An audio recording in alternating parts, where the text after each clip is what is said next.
Hello everyone, कैसे हैं आप सब। आई होप आप सब बहुत अच्छे होंगे, आपकी फैमिली में सब लोग बहुत अच्छे होंगे। मोस्ट इंपॉर्टेंट आज का ये वीडियो है। जैसा कि आपने देखा कि भाई जो बच्चे एक रात पहले पढ़ते हैं उनका रिजल्ट हमेशा खराब क्यों हो जाता है। ऐसा नहीं है कि जो बच्चे पूरी साल से पढ़ रहे हैं और एक रात पहले अगर वो पूरी रात जाग के पढ़ रहे हैं उनका रिजल्ट खराब नहीं होगा, उनका भी रिजल्ट खराब हो जाता है। तो जब आपका एग्जाम शुरू हो उससे 12 घंटे पहले आपको क्या करना चाहिए, आज हम उसी के बारे में बात करेंगे।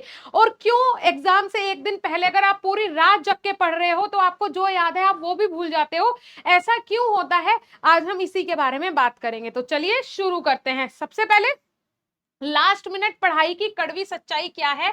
जो बच्चे ये सोचते हैं कि लास्ट मिनट में जल्दी जल्दी पढ़ लो सब कुछ याद रह जाएगा, ऐसे स्टूडेंट्स को कुछ भी याद नहीं रहता है। मैं आपको सारी चीजें फैक्ट के आधार पे बताऊंगी, सारी चीजें प्रूवन के आधार पे बताऊंगी, और आपके साथ भी ऐसा होता है या नहीं ये भी आप मुझे जरूर बताइएगा। चलिए जी, लास्ट मिनट पढ़ाई की कड़वी सच्चाई क्या है। देखो, रात 2 बजे चैप्टर खोलना, हमने रात को 2 बजे एक चैप्टर खोला, हाइलाइटर चलाना जी, फटाफट से हाइलाइटर चलाओ कि ये चीजें इंपॉर्टेंट है, और सुबह एग्जाम में सब कुछ भूल जाना। क्या ऐसा आपके साथ होता है? 100% होता है। हमारे साथ हुआ है तो आपके साथ क्यों नहीं होगा? 100% हर एक स्टूडेंट के साथ ऐसा होता है। यह कोई बैड लक नहीं है, ये ब्रेन की साइंस है। और जो फिर ये सोचते हैं जी कि मैंने तो पूरी रात जग के पढ़ा था और फिर भी मैं फेल हो गया, भाई मेरा तो बैड लक है, ये बैड लक नहीं है, ये ब्रेन की साइंस है कि दिमाग आपका किस तरीके से सोचता है। ध्यान से सुनो, सबसे बड़ा कारण फेल होने का नींद ना लेना, जिससे कि मेमोरी आपकी डिलीट हो जाती है। अभी आप सोच के देखो, अगर आज ही है, आज रात आप पूरी रात ना सो, मूवी देखते रहो या कुछ भी करते रहो, अगला दिन आपका ऐसा रहेगा, सुस्त सुस्त फील होगा, बार बार आपके सर में दर्द होगा, आंखें भारी भारी रहेगी, और आप उस जोनर में रह के एग्जाम देने जाते हो, तो क्या आपको लगता है कि वो सही होगा? बिल्कुल भी नहीं होगा। ब्रेन सोते समय इंफॉर्मेशन को लॉन्ग टर्म मेमोरी में स्टोर करता है। नींद छोड़ने पर जो पढ़ा वो सुबह तक 40% भूल जाते हो, एकदम क्लियर हो जाता है। 40 क्या, मैं तो बोलूंगी 60% क्लियर हो जाता है, और ये आप लोग भी जानते हैं। एनेक्साइटी फोकस का दुश्मन। भाई थकावट अगर आपको होगी तो वो फोकस, मतलब आप कब किसी भी चीज पे फोकस नहीं बना पाओगे, बिल्कुल नहीं बना पाओगे। लास्ट मिनट पैनिक से कोर्टिसोल हार्मोन बढ़ता है जो प्रीफ्रोंटल कॉर्टेक्स को शट डाउन कर देता है। यही वो हिस्सा है जो एग्जाम में सोचने समझने का काम करता है। और अगर आप लोग सोते नहीं हो, अगर आपको थकावट होती है, तो उस समय एक ऐसा हार्मोन रिलीज होता है जो आपके सोचने समझने की शक्ति को बढ़ाता है, और वो क्या करता है, वो सप्रेस हो जाता है, उसके कारण आपके सोचने समझने की शक्ति खत्म हो जाती है। उसके बाद रट्टा। भाई जो चीज आप रट के जाओगे वो कभी भी लॉन्ग टर्म आपको याद नहीं रह सकती है। अगर आपने कोई चीज रटी, वो समझी नहीं, तो आप कभी भी उसमें, मान के चलो कोई क्वेश्चन है ना, जैसे सेल है, सेल आपने पढ़ा पढ़ा है 2 नंबर के लिए, लेकिन अगर आप उसे 2 नंबर के लिए भी पढ़ रहे हो, समझ के पढ़ रहे हो, तो अगर वो सेल 5 नंबर में पूछ लिया जाए तो आप उसको लिख सकते हो। वहीं अगर आप कोई चीज रट के गए हो तो उतनी ही रट के गए हो, और आप उसके लिए, क्योंकि आपने कुछ समझा नहीं है, आप उसे कभी भी एक्सप्लेन नहीं कर पाओगे। बी फार्मा के पेपर्स में एप्लीकेशन बेस्ड क्वेश्चन होते हैं। रटने से डेफिनेशन याद रहती है, लेकिन मैकेनिज्म या फिर क्लिनिकल यूज पर क्वेश्चन आए तो आंसर नहीं आता, जैसे कि मैंने आपको अभी बताया। आप लिख ही नहीं पाओगे, बिल्कुल भी नहीं लिख पाओगे, और ये सब स्टूडेंट के साथ होता है, इसीलिए मैं आपको बता रही हूँ। अब एग्जाम से एक वीक पहले का एग्जैक्ट प्लान, अगर आपके एग्जाम में एक हफ्ता बचा है, ठीक है, या फिर 10 दिन बचे हैं, तो आप एग्जैक्टली ऐसा प्लान बनाइए। क्या करना है जी आपको? सबसे पहले शुरू के 1 और 2 दिन, यहाँ सुनो बेटा, शुरू के 1 और 2 दिन आपको पूरे सिलेबस को देखना है, इंपॉर्टेंट यूनिट्स और इंपॉर्टेंट को आइडेंटिफाई करना है, प्रीवियस ईयर पेपर से हाई वेटेज टॉपिक को मार्क करना है। ठीक है, लास्ट 3 साल या 5 साल के पेपर उठा लो, उनमें देखो कि हाई वेटेज टॉपिक कौन से हैं जहां से हर साल क्वेश्चन बनता है, उनको मार्क कर लेना है सिलेबस में। और अगर आप नहीं कर पा रहे हो तो बीएसपी फार्मेसी का ऐप डाउनलोड कर लेना है, क्योंकि वहां पे जो हम आपको मॉडल पेपर्स प्रोवाइड करवाते हैं ना, उनमें आपको सारे प्रीवियस 5 ईयर के क्वेश्चन पेपर मिलते हैं बेटा। तो फटाफट जाओ, आप लोग जाके बीएसपी फार्मेसी का ऐप डाउनलोड कर लो, बी फार्मा हो या डी फार्मा, जिस भी सेमेस्टर में हो उसका कोर्स ज्वाइन कर लो। आपको सारे जो मॉडल पेपर्स हम प्रोवाइड करवाते हैं वो 5 साल के, पिछले 5 साल के पेपर्स का एक्सट्रैक्ट होता है। इसीलिए बच्चे जब एग्जाम में बैठते हैं तो ये बोलते हैं, अरे मैम आपने पेपर हैक कर लिया था क्या, कि जो आपने मॉडल पेपर्स में दिया वही हमारे एग्जाम में आ गया।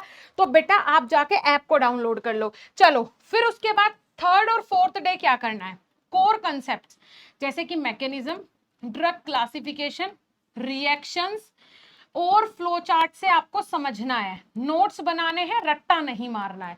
फ्लो चार्ट्स को भी आपको समझ के ही बनाना है, रटना नहीं है, रटोगे भूल जाओगे, ठीक है। उसके बाद 5वें दिन क्या करना है, प्रैक्टिस राइटिंग, आपको लिख लिख के याद करना है। इंपॉर्टेंट लॉन्ग आंसर क्वेश्चन को टाइम बाउंड लिखकर प्रैक्टिस करें, स्पीड और प्रेजेंटेशन दोनों इंप्रूव होंगी। बच्चों के बहुत सारे ये सवाल आते हैं, मेरी एक वीडियो भी आई है लास्ट कि 3 घंटे में अपने क्वेश्चन पेपर को कैसे डिवाइड करें, कैसे लिखें। आपको वो जरूरी है भाई, आपको पूरा क्वेश्चन पेपर बन रहा है लेकिन आपकी स्पीड ही उतनी नहीं है, आपने 2 क्वेश्चन में ही इतना टाइम दे दिया कि बाकी के सारे क्वेश्चन छूट गए, तो क्या होगा, क्या आपको नंबर मिलेंगे, नहीं मिलेंगे। तो आपको ये जरूर ध्यान देना है कि टाइम मैनेजमेंट वो बहुत जरूरी है। छठे दिन आपको क्या करना है, रिवीजन करना है, ठीक है, रिवीजन करना है और एमसीक्यूज देखने हैं, short note of quick revision university pattern के एमसीक्यूज सॉल्व करने हैं। अगर आप डी फार्मा में हो, बी फार्मा में हो, तो जो आपके क्वेश्चन आने हैं 2 नंबर में, 5 नंबर में, 10 नंबर में, उनकी प्रैक्टिस करनी है। फिर आ जाता है जी 7वें दिन, आखिरी दिन, रेस्ट, लाइट रिव्यू, सिर्फ फॉर्मूला और की पॉइंट्स देखें, रात 10 बजे तक सो जाएं। यही आपकी सबसे बड़ी प्रिपरेशन है। आखिरी दिन, चाहे अभी आपके पेपर में 15 दिन है तो 14 दिन तैयारी करनी है, 20 दिन है तो 19 दिन तैयारी करनी है, 20वें दिन आपको रात को मैक्सिमम 10 बजे आराम से सो जाना है, जिससे कि आप अगली सुबह एकदम फ्रेश उठ सको। ठीक है जी, ये बात आप क्लियरली सुन लो मेरी। अगर आपको पास होना है, अगर जो चीजें आपने पढ़ी हैं उनको याद रखना है, तो ये वाली स्ट्रेटेजी फॉलो करनी पड़ेगी। उसके बाद यूनिवर्सिटी एग्जाम पैटर्न, किस टाइप के क्वेश्चन आते हैं ये आपको देखना है। जैसे कि बी फार्मा यूनिवर्सिटी एग्जाम का पैटर्न समझना ही आधी जीत है। जानिए किस सेक्शन में कितना समय और एफर्ट लगता है। जैसे कि पहला theory paper structure, long answer 10 number का आएगा, तो उसमें आपको एक सेकेंड पेन बदल लेते हैं, मैकेनिज्म ऑफ एक्शन लिखना है, सिंथेसिस लिखनी है, डिटेल फार्माकोलॉजी लिखनी है, 2-3 क्वेश्चन उसमें, जैसे कि इसमें आपके अंदर से सब टाइटल अगर आ जाते हैं, प्रॉपर हेडिंग्स इसमें लिखनी है, तब जाके आपको 10 नंबर का क्वेश्चन पूरा होगा। मतलब लगभग आपको 7 से 8 पेज में 10 नंबर का क्वेश्चन लिखना ही लिखना है, ठीक है। फिर उसके बाद शॉर्ट आंसर टाइप क्वेश्चन आ जाते हैं, क्लासिफिकेशन है, यूजेस है, साइड इफेक्ट है, कौन साइज है, पॉइंट टू पॉइंट आपको लिखना है। लगभग आपको इसमें 3 पेज पूरे भरने हैं, तो आपको 5 नंबर मिल जाएंगे। वेरी शॉर्ट क्वेश्चन जो है 1 से 2 नंबर के, वो आपको मैक्सिमम 4 लाइन में या 5 लाइन में इसको खत्म कर देना है। आपको क्या करना है, डेफिनेशन लिखनी है, ड्रग का नेम लिखना है, उसका फॉर्मूला हो तो वो लिखना है, एग्जाम्पल हो तो वो लिखना है। मतलब 4-5 लाइन में 2 नंबर का क्वेश्चन खत्म हो जाएगा, ठीक है जी। हाई वेटेज टॉपिक पे आपको क्या करना है, जैसे कि ड्रग क्लासिफिकेशन विद एग्जाम्पल, ठीक है। हर एक, मान के चलो कोई भी ऐसी ड्रग है जो कि हर बार पूछी जा रही है, या उस वाली यूनिट में से कुछ ना कुछ हर बार आ रहा है, तो वो पूरी आपको तैयार करनी है। मैकेनिज्म ऑफ एक्शन जरूर आता है, स्ट्रक्चर एक्टिविटी रिलेशनशिप मतलब सार, ये मिड कैम की हम बात कर रहे हैं। सिंथेसिस पाथवे, ये आपकी बायोकेमिस्ट्री की बात हो रही है। फार्माकोकाइनेटिक, एडीएमई प्रोसेस, उसके बाद क्लिनिकल यूजेस, एडवर्स इफेक्ट, इस तरीके के क्वेश्चंस जो हैं, इस तरीके के पॉइंट्स जो हैं, ये 5 और 10 नंबर में आपसे पूछे जा सकते हैं, ठीक है जी। क्लियर हो गया, चलिए वेरी गुड। इसके अलावा प्रैक्टिकल वाइवा में प्रोफेसर क्या पूछते हैं, जो आपका एग्जामिनर आता है वो क्या पूछता है, एक्सपेरिमेंट का प्रिंसिपल बताइए जी, है ना, किस प्रिंसिपल पे आप ये एक्सपेरिमेंट करके आए हैं। जो भी आपने एक्सपेरिमेंट किया, फिर आपने अपना पूरा वाइवा के लिए तैयार किया और फिर आप जाते हैं किसके लिए? वाइवा के लिए जाएंगे जब आप अपनी पूरी कॉपी लिख लेते हैं, है ना। जब आप वाइवा के लिए जा रहे हो तो वो आपसे पूछ सकते हैं एक्सपेरिमेंट का प्रिंसिपल बताइए, किस प्रिंसिपल पे आपने ये एक्सपेरिमेंट किया है। वो आपसे पूछ सकते हैं कि अगर आपने जैसे मोलैरिटी, नॉर्मेलिटी, ये आपके क्वेश्चन पेपर में है तो वो आपसे पूछ सकते हैं कि जी इनकी कैलकुलेशन हमें समझाइए। अगर आपकी रिएजेंट्स के रोल, अगर आप केमिस्ट्री का प्रैक्टिकल कर रहे हो और उसमें कोई भी रिएजेंट आपने यूज किया है तो वो पूछ सकते हैं कि रिएजेंट्स का क्या यूज होता है। फिर उसके बाद प्रिकॉशंस और सोर्सेज के, सोर्सेज ऑफ एरर, एरर के क्या क्या प्रिकॉशंस है, मतलब कि एरर होने के क्या क्या कारण हो सकते हैं, सोर्सेज ऑफ एरर क्या है और प्रिकॉशंस ऑफ एरर क्या है। जो भी आपने प्रैक्टिकल किया है उसमें कौन कौन से कारण से एरर आ सकता था, और अगर वो एरर आया है तो उससे बचने के लिए हमें कौन से प्रिकॉशंस रखने चाहिए थे। तो इस तरीके के सवाल आपसे एग्जामिनर पूछ सकता है इन योर प्रैक्टिकल एग्जामिनेशन। अब जिन स्टूडेंट को बैक का डर है, माता पिता के लिए भी एक जरूरी बात है, जो कि बैक आने से बहुत डरते हैं। बैक आने का असली कारण, अधिकतर बैक wrong study method, poor time management और प्रॉपर मेंटोरशिप की कमी से आती है, इंटेलिजेंस की कमी से नहीं। यह एक स्किल प्रॉब्लम है, सोल्यूशन पॉसिबल है। देखो मेरी बात सुनो, बैक क्यों आती है? हर एक बच्चा, 60 बच्चों की क्लास है, ठीक है, उसमें से कुछ बच्चे ऐसे हैं जिनके 90% के अबाव आ रहे हैं, कुछ ऐसे हैं जिनके 80% आ रहे हैं, कुछ ऐसे हैं जिनके 70% आ रहे हैं। क्लास एक ही है, टीचर उन्हें भी वही पढ़ा रहा है, आपको भी वही पढ़ा रहा है। बस फर्क ये हो सकता है कि जो 90% वाले हैं, 80% वाले हैं, वो आपके कॉलेज में तो पढ़ रहे हैं, आपकी क्लास में तो हैं, लेकिन शायद उन्होंने बीएसपी फार्मेसी का कोर्स अलग से ले रखा हो, ऐप डाउनलोड कर रखी हो, यूट्यूब चैनल पे फ्री ऑफ कॉस्ट वो लाइव क्लासेस देखता हो, बीएसपी फार्मेसी के इस वाले चैनल पे वो गाइडेंस हमसे लेता हो। तो हो सकता है कि वो 90% पे बैठा हो और आपको बैक। अगर आप भी इस डर को खत्म करना चाहते हैं तो बीएसपी फार्मेसी का ऐप डाउनलोड कर लीजिए, सिंपल सी बात है।